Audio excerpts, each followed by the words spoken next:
What's up guys, Scotsy here, and welcome back to another episode of Doki Doki Fruits of the Literature Club. Now, I didn't find a new version for the game yet. So, what I'm going to do is I'm going to do a Sayori route. So I'm going to click Sayori. Guess I'll go with Sayori. She lives next to me and is so far closer to me than the rest of the girls. Plus, she isn't that bad to be around. I can't believe I'm saying that though. Since Monica and Sayori are both together, I might as well join them. Oh, it's Scotsy. Hi. What are you two doing? Well, we're working on a new poster for the festival. Interesting. Let's see. Sayori holds it up for me to see. It's a colourful poster with some rather neat handwriting. Presents a pleasant message that intrigues the reader to check out the club for more information. To be honest, it isn't that bad. But then, must there be so many colours? Yeah, to draw the person in. If you say so. Do you want to help with something? Well, I'm not really creative. I just came over to see what you girls were doing. Mainly to see what Sayori was doing. Oh. Alright. Well, we're pretty much finished now. Alright. I walked next to Sayori, placing my hands on the desk. Scotsy. Yo. So, about earlier. Yeah? I want to kind of broaden on that a little bit. What do you mean? When I said there was nothing to worry about? Yeah? Don't completely rely on me or anyone else to protect you. You should always keep a constant vigilance about you. Well, Scotsy, you seem like you can handle yourself when things get difficult. And if you were there to defend us, we would appreciate it quite a lot. I can't guarantee I will always be around. What do you mean? Well, I mean exactly that, Sayori. Life can change and affect all of us. So I can never really guarantee I can be there. You're so sweet, Scotsy. Sweet isn't what I was going for. I was merely explaining to her that my job can easily change things. You never know, one day I could be called off and I could never come back. I don't want Sayori to think of me as a crutch. Anyway, we have some free time before the poems. What do you suppose we do? I don't know. I think spending time with you is good enough. Huh? Tell me about this festival. What are you planning to do for it? Oh, well, I'm planning on helping Monica make our club a great part of it. It's going to be so much fun. Looks like you two have a lot in mind for it too. Each member reading a poem before the crowd. You know what that means, right? No, educate me please. That means you will have to read a poem publicly too. What? Yep, remember how you told me yesterday you would join the club? Yeah, I guess I did. God damn it, I guess I dug this hole for myself then. I guess you're right. So, you'll do it? I never said that. Why not? You're a club member. Sorry, my type of conversation isn't the norm around here. I can barely express emotional feeling. But I know you can do it. Writing poetry helps me with some of my problems. Can't it help you too? Not with who I am. Hmm? Never mind that. Sayori seems suddenly apprehensive. Her face conveys concern. I'm serious, ignore what I just said. It's hard to ignore something from you. What? Sayori stiffens as if she said something she didn't intend to. I mean, it's hard for me to ignore things people say. Scotsy, you're my friend. And if you ever need help, you can ask me, okay? Right. And the same goes for you, Sayori. What am I even saying? I don't know, what am I saying? I guess I really am growing to like these girls. Especially Sayori. Sayori hops up in joy and wraps her arms around me. What? Woman, I told you about this. You need to give me a fair warning. Sorry. I forgot. I rub my forehead. You're such a pain sometimes. Sayori giggles at my comment. So what do you plan to read out loud at to the club? The poem? Yeah. I don't even know yet. You basically just told me I had to do that, and I'm not very happy to do this. I know you can do it, Scotsy. I'll think about it tonight. Sayori's smile grows. She's so... Oh. You know, it wouldn't hurt if you smiled every once in a while. What? You always have this look on your face. It's scary. Damn, so here you are insulting me for my looks. Thanks, Sayori.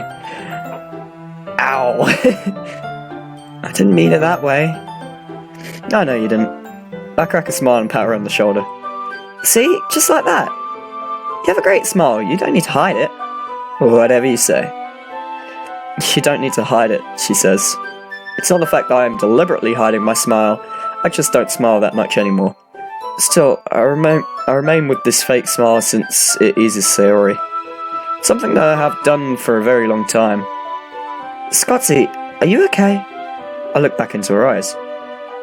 You look like you're thinking pretty deeply all of a sudden. Oh, well, I guess I am. I can't wait for the festival. We can finally get some new club members. Well, make sure you plan everything out correctly. Oh, I know what we can do. I raise an eyebrow. You can help me hang up these posters. Alright, yeah, I can help with that. Sayori walks over to Monica and tells her our plans for the time being. I lean back onto the desk and look at my watch.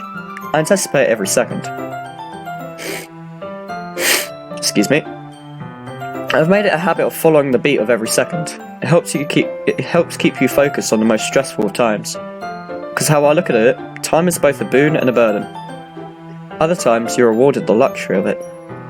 And still other times you are severely limited by the lack of it you possess. And having little time and leeway to get something done can cause a lot of unnecessary stress.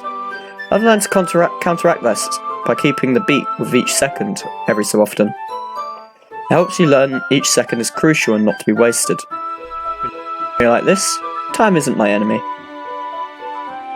Okay, ready to go? As ready as I was when you left. Sarah and I walk out of the club room towards the bulletin board a few classes down. Does this look like a good place for a poster? Well, this is a rather popular part of the school, so I'd say so. Yes! Sayori approaches the green board, which has several other flyers and posters littering it. Posters for different clubs? Yeah. Since the festival is on Monday, a lot of other clubs and groups are trying to advertise. A band club, a modern art club. There is even a group advertised for social media and networking. There's certainly a lot of things students can do here after school. Yeah, but don't get any ideas. You only just joined and everyone is starting to like you a whole lot. I'm not leaving the club, Sayori. Sayori sighs in relief. She places that on the poster, preemptively measuring how much space she needs for it. She places one hand on the middle of the colourful advertisement and holds it in place. Can you hand me a strip of tape, Scotsy? Yep. I take the roll of tape I brought along with us, measure out a fitting length and cut it. Sayori takes a piece of tape and fixes one corner on the board. Repeat this a few more times before we finish. There we are. How's it look? Looks fine. We have a couple more to hang up. Come on. Sayori grabs at the sleeve of my uniform and pulls me along with her. We continue to hang up each of the posters before heading back to the club. Okay, everyone. After some time passes, Monica calls out to the club room. Why don't we share our poems now? Before I know it, everything is back to normal. Each of the girls retrieves their poems. Sayori holds her poem to her chest happily. She turns to face me, her face beaming. I stand up and walk over to her, grabbing the nearby chair and scooting it close. Right, Sayori, let me see what you've written down. Hey, I'm glad I get to share my poem with you. I've been looking forward to it all day. Don't get all excited. Bottles. This is vanilla again. I pop off my scalp like a lid of the cookie jar. It's a secret place where I keep all of my dreams. Like little balls of sunshine all rubbing together like bundles of kittens. I reach the side with my thumb and forefinger and pluck one out. It's warm and tingly, but there's no time to waste. I put it in a bottle to keep it safe, and I put the bottles on the shelf with all the other bottles. Happy thoughts, happy thoughts, happy thoughts. in bottles all in a row. My collection makes me lots of friends. Each bottle is a starlight to make amends. Sometimes my friends feel a certain way, down comes a bottle to save the day. Night after night, more dreams, friends after friends, more bottles. Deeper and deeper my fingers go, like exploring a dark cave, discovering the secrets hiding in the nook and crannies. Digging and digging, scraping and scraping. I blow bottle caps. It doesn't seem like time elapsed. My empty shelf could use some more. My friends look through my locked front door. Finally all done, I open up, and in come my friends. And in they come in such a hurry. Do they want my bottles that much? I frantically pull them off from my shelf, one after the other, holding them out to each and every friend, each and every bottle. But every time I let one go, it shatters against the tile between my feet. Happy thoughts, happy thoughts, happy thoughts, in shards all over the floor. They were supposed to be for my friends who aren't smiling. They're all shouting, pleading, something, but all I hear is echo, echo, echo, echo, echo, inside my head. I look up at Sayori and blink my eyes a few times. This is a little more symbolic and a little more solemn than your last one. You think so? Monika's been giving me all kinds of pointers for my poems. Well, it seems to be paying off. Sayori's poem is kind of dark. I can practically sense the subtext hidden in it. But I keep those thoughts to myself. Nevertheless, I liked it. Thank you so much, Scotty. That means a lot coming from you. Sayori hops up and down ecstatically. Okay, everyone. So, as you all know, the festival's coming up. I wanted to let you all know what I plan for each person to do. Each girl looks at Monika with a sense of confidence and determination. For almost a split second, I'm taken back to my old class. All of us in formation, leading into our leader's speech in an attempt to motivate. Makes me smile. Okay, so I want Sayori to prepare some flyers to help advertise the club during the festival. Yuri, I'd like for you to make some decorations and atmospheric enhancements to the room. Nancy, since you're a master of baking, I would like for you to make us some bona fide cupcakes. And I'll be managing as the guide of the club. What about me? Of course, I can't forget about our most memorable person in the club. What? I'd like for you to assist one of us in each of our activities. You, of course, can pick who to help. Okay, alright, I guess I'll help Sayori. Sayori looks extremely happy about my decision. Well, I hope you enjoy working with her during the weekend. Yep. The girls start to pack up their things. Preparing to leave, I grab my bag and sling it over my shoulder. I walk up to Sayori. Alright, are you ready to leave? Only if you are.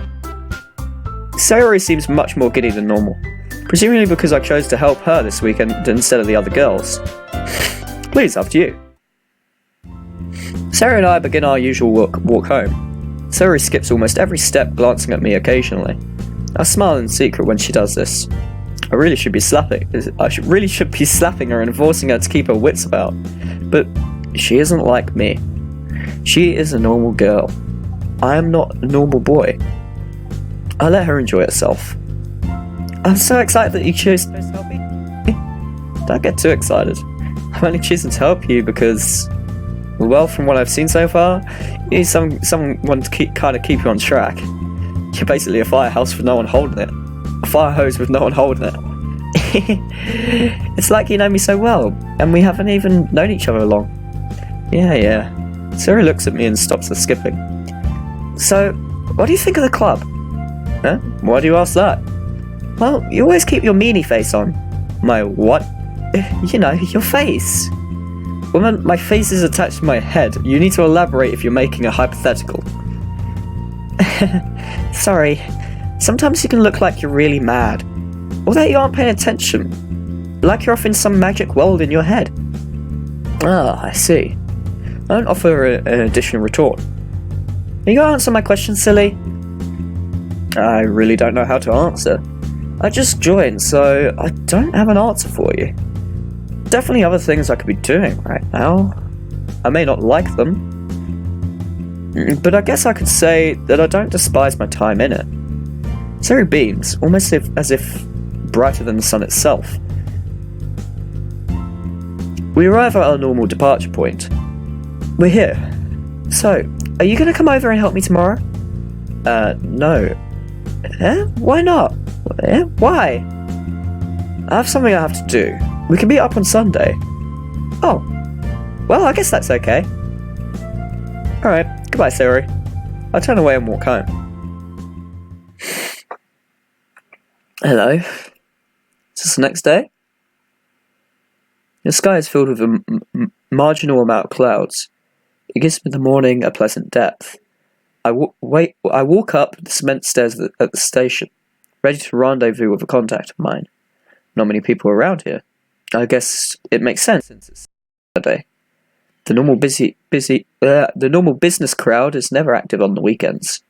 So the constantly streamlined flow of suits and interns have vanished. I was informed to meet my contact here at 9 AM, and I try my best to meet my required deadlines.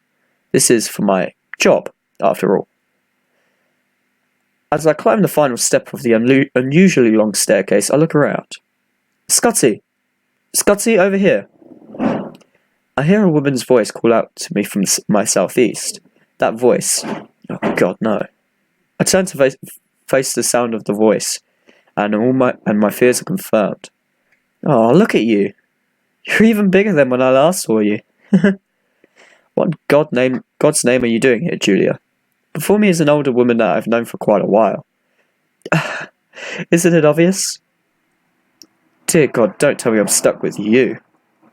Hey, now that is a good way to hurt a girl's face. Girl, you're an entire decade older than I am. You maybe were a girl when I first met you, but... Her face contorts into an annoyed expression. Huh, I see you haven't changed from your normal bratty self. I look up and down her body. For being 28, she still looks as if she's passable for someone who isn't even allowed to drink yet. Maybe one or two adjustments. I was just admiring your beauty, Julia.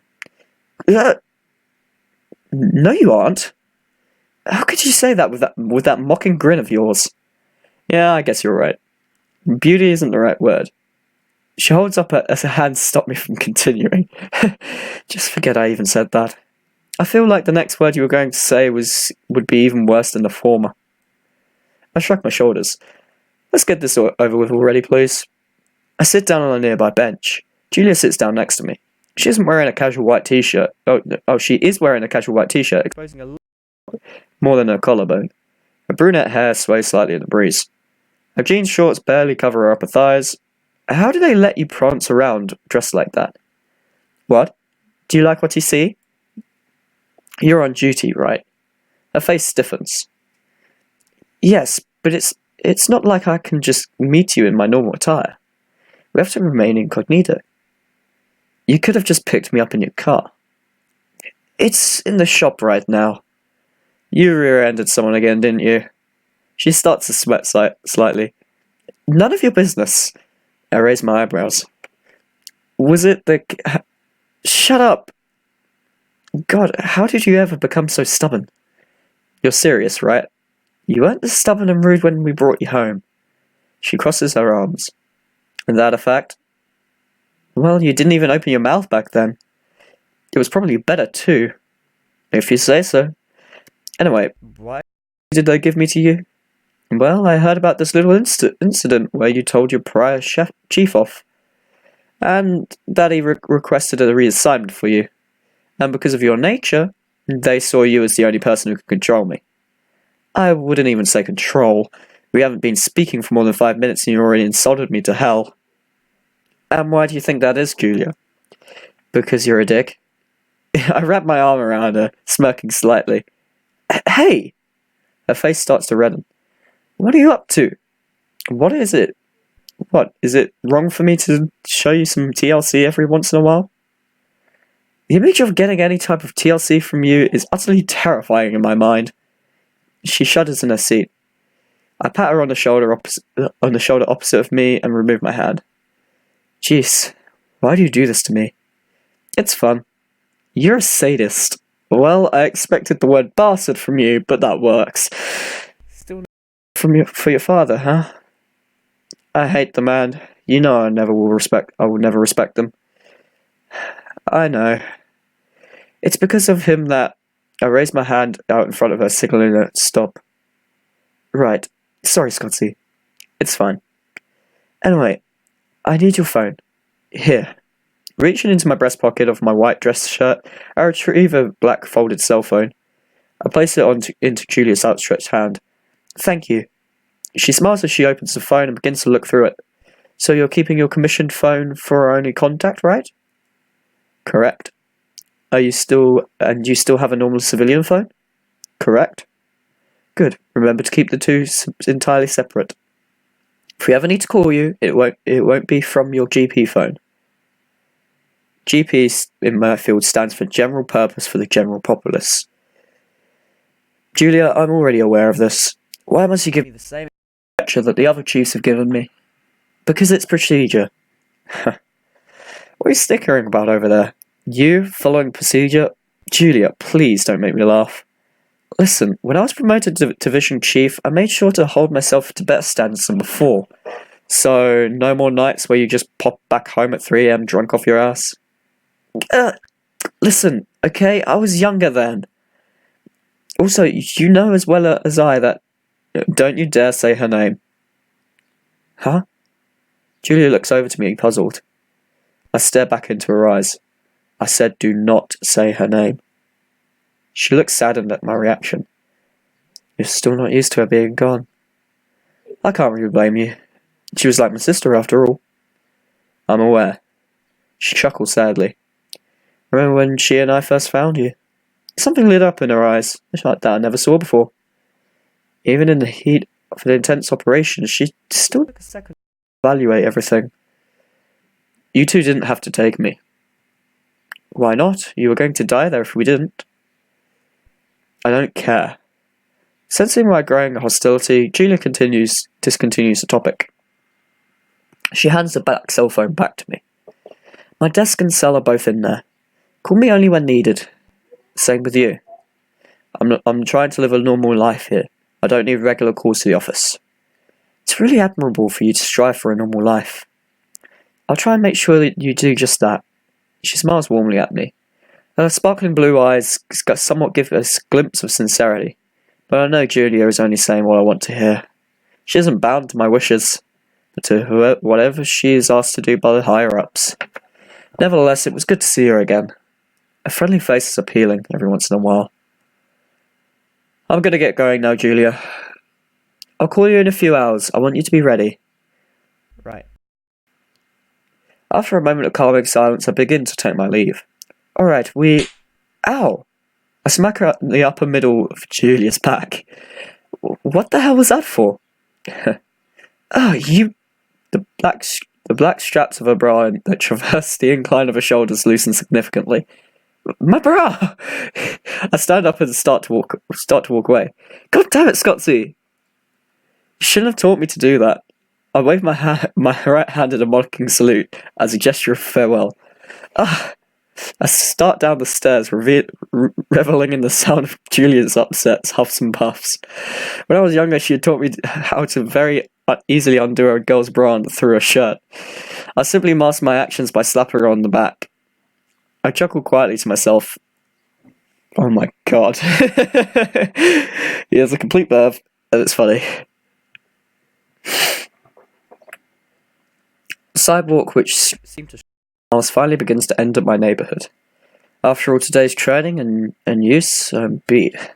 I lean against the fence that borders my house, closing my eyes. It honestly does feel nice to relax for a moment, but that doesn't last since I hear footsteps approaching me at a rapid pace. I tighten my grip on the fence, prepared to be rushed. I assume the normal combat position when facing an enemy within close quarters. Scotty, are you okay? What the... Sayori? The hell are you doing out here so late? Well, I was... Never mind that. I saw you lean on your fence like you were hurt. I stand up straight, assuring Sayori I'm fine. I put my arms out to prove functionality. I'm fine. Why were you worried? Of course I was. You were gone all day, and then when I look out, I see you hunched up against the fence like you were hurt. It is enough to scare a girl, you know. Huh. I guess so. I place my hands on Sayori's shoulder. Go home. Why don't you come over for a little bit? No. I'm going to get something to eat and go to sleep. As I said, we can meet up tomorrow. Alright. Good night, Scotsy. Sayori walks back to her home. I walk into my room after grabbing some food and quickly chowing it down. I sit down at the foot of my bed. I look out of my bedroom window and into the neighbourhood. It's really quiet and serene.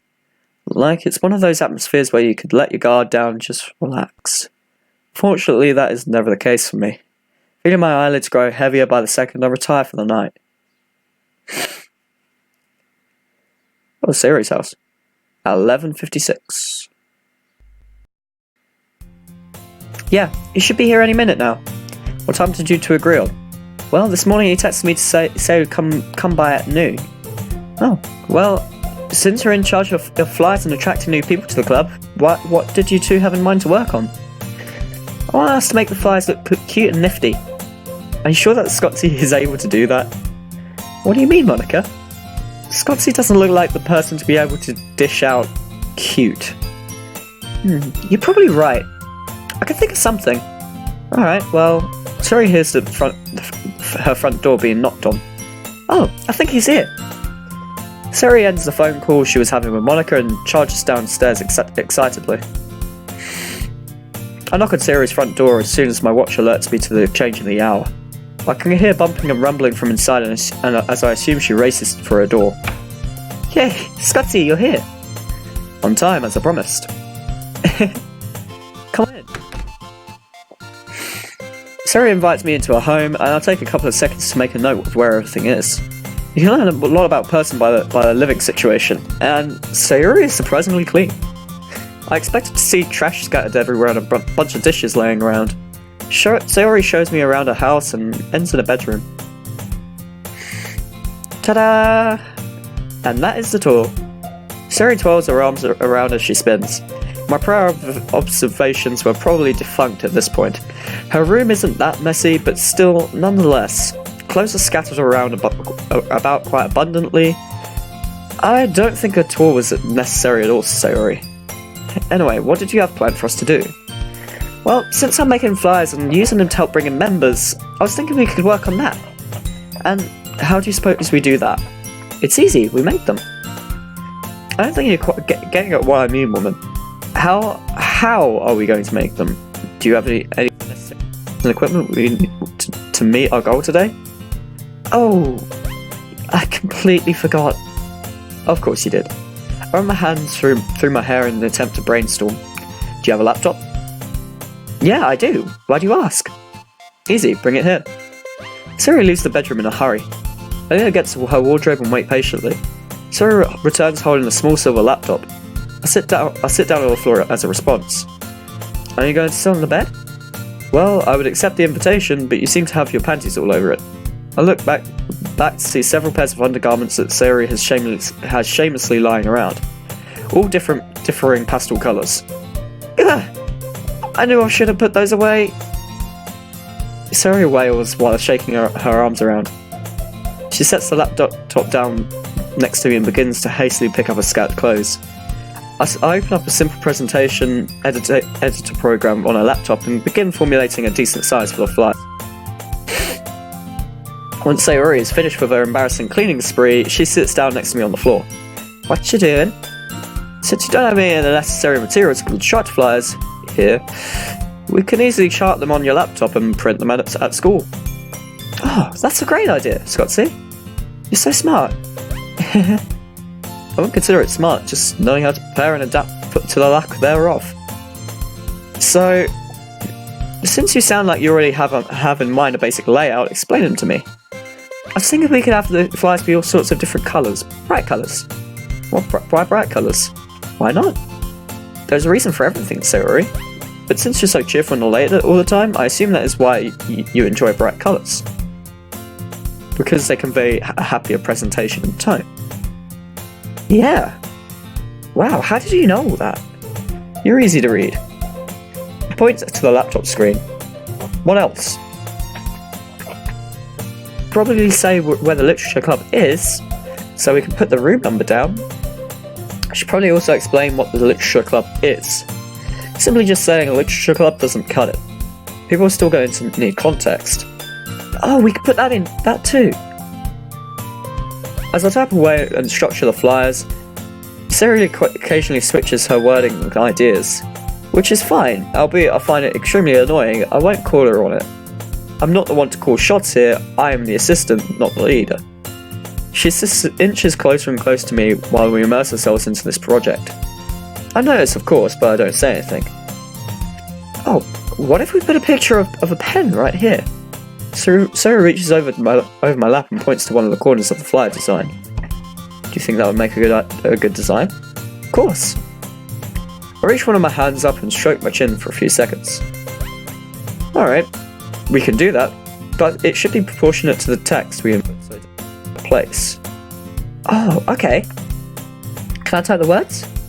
I don't see why not. I release my hands from the laptop and prepare for her to grab it. But she doesn't grab it, she simply rotates it on my lap to face her. Then she leans over to get a better view of it and starts to type away while the laptop sits in my possession. Does this girl understand what she's doing? Sayori... Yeah? Do you know what you're doing? Of course, silly. I'm typing what we should say on the flyers. She turns her head to make eye contact with me. Is she really this dense? Or is this one of her subtle ways of hitting on me?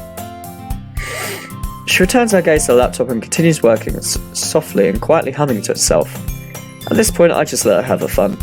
I lean my head back against the wardrobe and watch her work. Eventually, we switch off, and I'm the one doing the work again. To continue working, Sayori, who is at this point touching my body, leans her head on my shoulder and work. I stop typing for a moment and cock my head to the side. Am I bothering you? Not at all. It kind of surprised me, to be honest. Did you get sleep last night? No. Why? I had a lot on my mind. So I guess I'm just really sleepy right now. Huh. I returned to working on the flyer. It wasn't long before Sayori's breathing slowed to a rhythmic pace. Did she... She did. The woman fell asleep on me. Idiot. She and I just met a little bit ago. She certainly has placed quite a lot of trust in me. Letting me into her home, into her room, and being so close to me to the point where she becomes completely vulnerable. Especially someone like me. I'm not a good person. There is no way I could be, even if she tried to teach me otherwise. I'll stop typing. I can practically hear your words now. When someone has placed trust in you, it is important not to break it. Trust is an extremely valuable thing. It bonds two people for life. I remember cautiously looking up into her eyes while she lectured me on that. Each smile you gave me, I returned only by rolling my eyes and ignoring it. That, my attitude towards you, it makes me bitter. You're the only person who could actually sit down with me and put effort towards me. Everyone else just shoved me to the side and ignored me. I was too much of a hassle for them, but not to you. Your picturesque smile still pierces me to the very core. I feel something small begin to run down my cheek. I quickly remove it and return my attention to Sayori. I guess it isn't so bad if I just let it rest for a while. After a few more hours of me constantly revising the flyer and it is formulated correctly for printing, I'm finally finished. Sayori hasn't moved since she originally dozed off onto my shoulder. Every so often I would find myself looking across the room at her mirror, which showed both of us sitting on the floor working together. It wasn't a terrible sight. But since it is starting to get into the evening, I must return home. I saved the project, closed the laptop and slid it off to the side. I gently wrapped one of my arms around Sayori's back and the other around the concave of her knees. Then as I raised both of us up and lie her down onto her bed. As a result of this, she rolls over and continues her rest. It makes me smile at the sight. I arrive home. After making myself something to eat, I go up to my room and lie down onto my bed. Check my watch and decide I can read for a few hours before getting to sleep. Putting my back against the wall near my window, I open a book and read it until the night overcomes me. that was a nice little touching scene. A few hours later, the night swallowed the world, and I feel myself getting tired. I look out my window and towards Sayori's house, which is still dark. Guess it's to be expected of the girl. Okay, I'm going to leave it off here, guys. Thank you ever so much for watching. If you liked it, please make sure you subscribe, ring the bell down below for more notifications on the channel, and of course leave a comment saying what you would like to see from this series or any other series. Thank you ever so much, and let's hope next time we don't get a game over. Bye!